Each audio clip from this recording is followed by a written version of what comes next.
tenemos una doctora que vamos a agregar a la entrevista. Es una doctora muy reconocida en El Salvador. Vamos a poner otra opinión, porque lo que yo quería hacer era traer las opiniones de múltiples países. Doctora, ¿qué tal? ¿Cómo están? Un gusto. Bien, buenas tardes, ¿cómo está? ¿Qué tal, Chinda? Hola, Mario. Hola, Marcelo. ¿Cómo estás? Un Mucho gusto. gusto. Estábamos terminando de hablar de lo que estamos viendo en algunos videos a nivel mundial, que los hospitales no están tan llenos. Doctora Barrientos, usted está en El Salvador. ¿Cómo están los hospitales ahí? Acá ahorita vamos primero a decir de que yo me muevo en el ámbito privado, no en el público, por lo tanto trabajamos muy diferente. En el ámbito privado estamos trabajando, por ejemplo, con tratamientos desde las primeras 48 horas y el tratamiento ocupando antiinflamatorios, antigripales desde un principio con una recuperación en el 6º día totalmente. Excelente. Excelente, doctora. Un proceder médico, correcto. Así es correcto. Hemos actuado independientemente, con criterio personal, con los conocimientos que tenemos, no nos hemos dejado llevar por lo que nos dicen. Y creo que tenemos que aclarar, doctora, si te parece, a Marcelo y nuestros demás oyentes, que el SARS, el virus de insuficiencia respiratoria grave, produce una inflamación a nivel bronquial, broncopulmonar, con liberación de citoquinas que son las que generan el cuadro de compromiso respiratorio o pseudoasfixia. Entonces, la institución del antiinflamatorio inmediatamente detiene esa liberación de citoquinas inflamatorias y en 48 horas generalmente el cuadro grave pasa, como acaba de decir mi colega en El Salvador, a quien felicito nuevamente. Por esa independencia de criterio actuó como médica, para eso se formó, de acuerdo a los casos que tiene y no a lo que la televisión y los medios masivos están difundiendo. Me parece que es así, ¿verdad? Sí, es correcto, doctora Chinda. La verdad es que lo que a mí me dio un gran pesar es ver cómo los doctores se dejaron engañar. Con fake news, o sea, noticias falsas, con incluso artículos en la revista Lancet que no tienen ningún respaldo. Incluso si lo ves desde un punto de vista microbiología, bioquímica, que es mi posgrado, no tiene sentido, ¿verdad? Son irrelevantes. Hablan de que el virus se pega a una enzima ACE, cuando el virus jamás se pega a una enzima, se pega a un receptor ACE.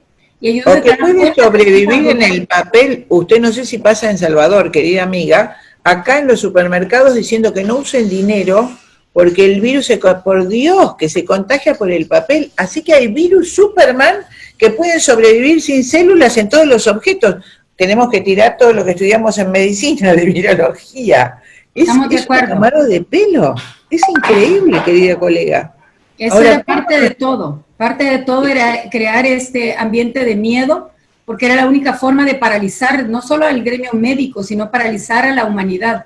Cuando tú lo que esperas es una catástrofe, entonces muchas veces el miedo no te deja pensar ni actuar como normalmente actuarías. Lo hubieras hecho, te bloqueas. Doctoras, tenemos a dos doctoras, un empresario y mi persona. Muchas personas en las redes sociales nos estaban preguntando entonces, ¿por qué tantos muertos? ¿Por qué tantos muertos que supuestamente son del coronavirus? ¿Qué le pueden decir ustedes dos a estas personas que se siguen cuestionando de por qué tanto muerto? Perdón, las cifras están muy mal usadas en los medios masivos de comunicación. Y vuelvo a decirte, porque te lo he mostrado en la estadística en China y en las demás estadísticas que te nombré, en rojo la cantidad de muertes por coronavirus.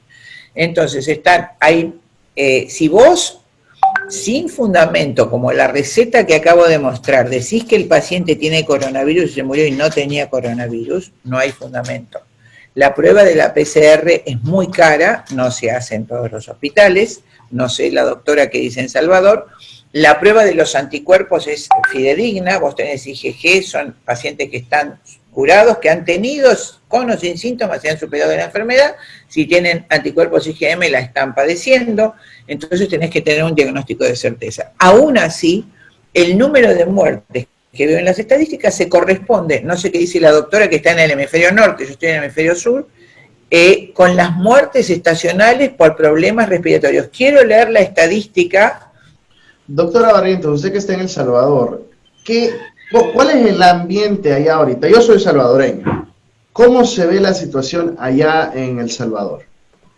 Bueno, primero, Marcelo, déjame hablarte tal vez con datos ya a nivel mundial, porque nosotros estamos atendiendo a través de teleconferencia a compatriotas y también a pacientes de todo el mundo. Llevamos más de 550 pacientes ahorita en manejo y te puedo decir de que algo que me queda claro es que sí se dio una pandemia, sí es una pandemia, pero es una pandemia organizada, si te lo puedo decir así. No es algo que haya salido naturalmente ni que se haya dado de la manera que se hubiese dado si hubiésemos los doctores trabajado de la manera correcta con protocolos, con antiinflamatorios, con descongestionantes, antigripales. Entonces, lo que sí te puedo decir es, número uno, se creyó que estábamos ante un virus mortal, porque si tú no das tratamiento a un paciente, y eso es lo que tiene que quedarle claro a la población, tú vas a ver las peores consecuencias de eso que está viviendo.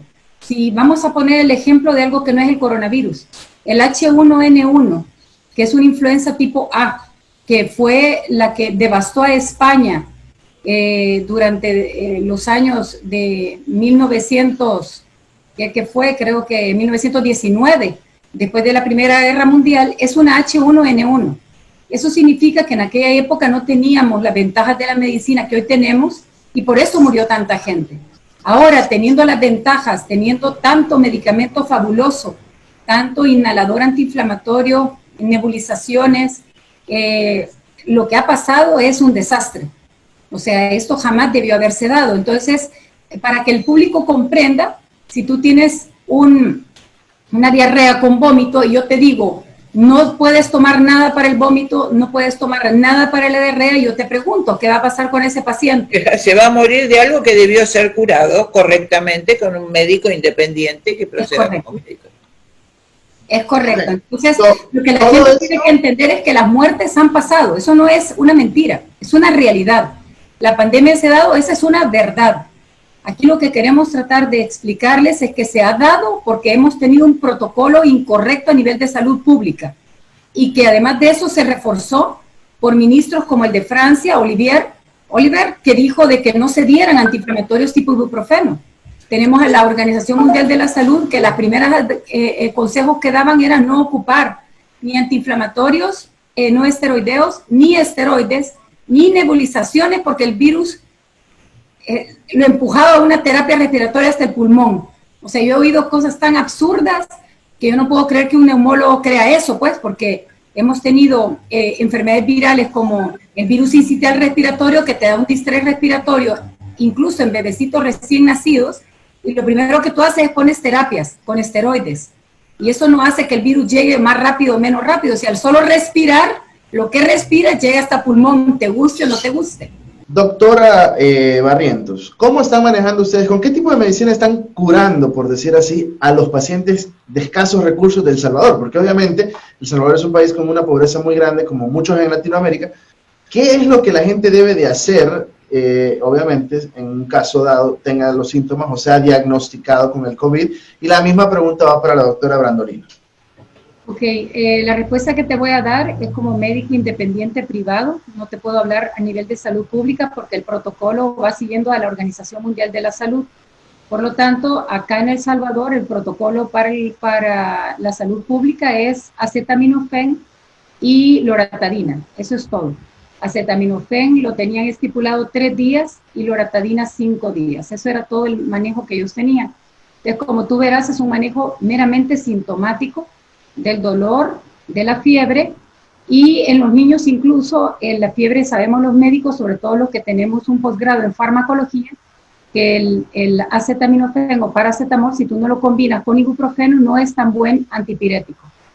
Por lo tanto, a nivel privado, lo que se está haciendo y a nivel de lo que hemos hablado de la telemedicina a distancia, hablando de más de 550 pacientes alrededor del mundo, o sea, muchos países en Europa, incluso países muy desarrollados como Dinamarca y Suecia, tenemos pacientes allá, Inglaterra, España, Francia, En Estados Unidos, la parte norte está sufriendo mucho, Nueva York, Nueva Jersey, Virginia, ¿verdad? Washington, Boston, Massachusetts, también están pasándola muy, muy oscuro.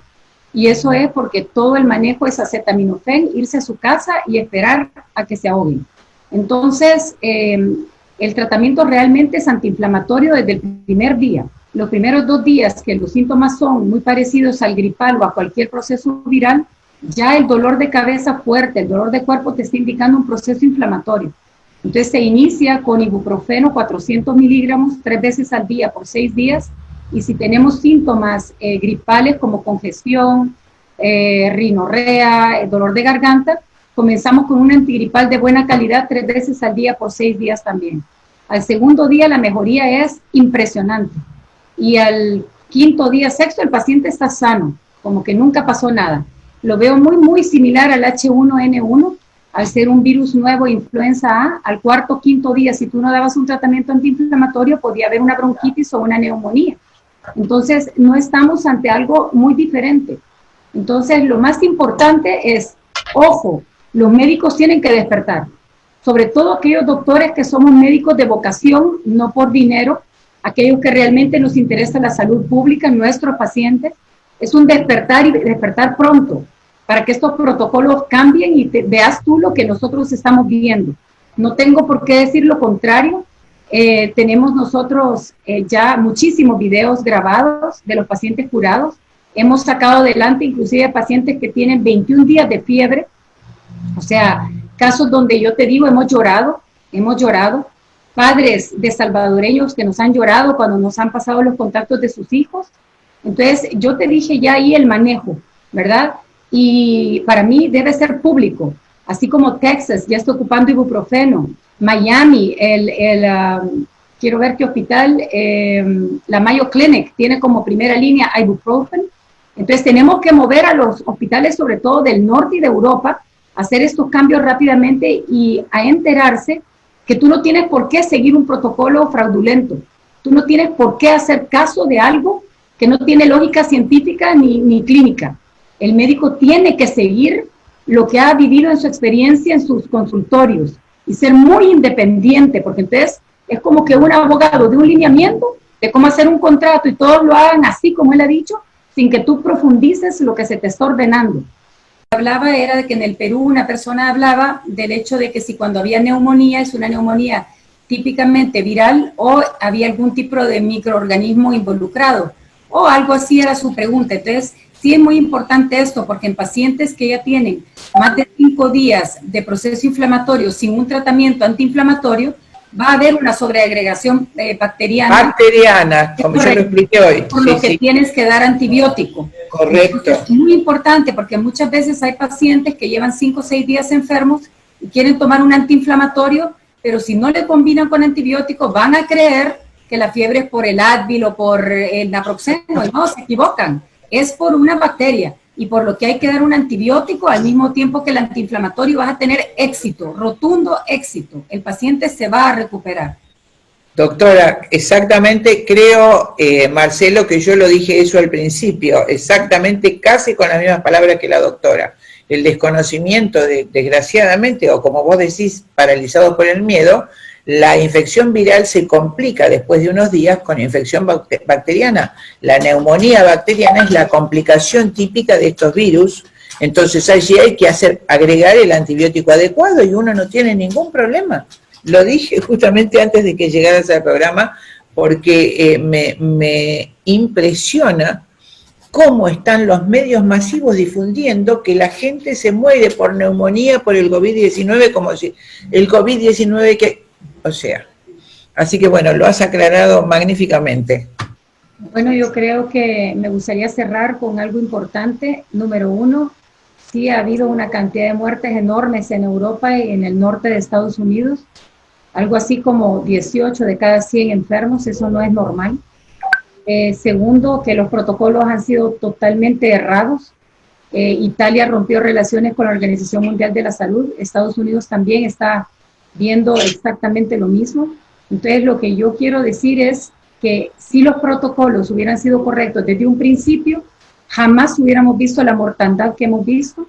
O sea, yo realmente lo he considerado un genocidio. O sea, yo he llorado, he sufrido al lado de muchísimos pacientes alrededor del mundo y pienso de que es hora de que los médicos agarren posturas.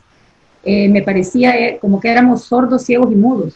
No sabía dónde estaban los neumólogos, no sabía dónde estaban los intensivistas, dónde estaban los grupos médicos unidos hablando de cómo se han tratado toda la vida las enfermedades respiratorias agudas inflamatorias, y que todas, no solo el COVID-19, las causadas por influencias nuevas, para influencias, sincitial respiratorio, todas, si no das a tratamiento correcto, toditas van a terminar en neumonía, van a terminar en una vasculitis, que va a dar un derrame de líquido del suero hacia afuera, dando derrames pleurales, causando la salida de glóbulos rojos que se destruyen y eventualmente la coagulación intravascular diseminada.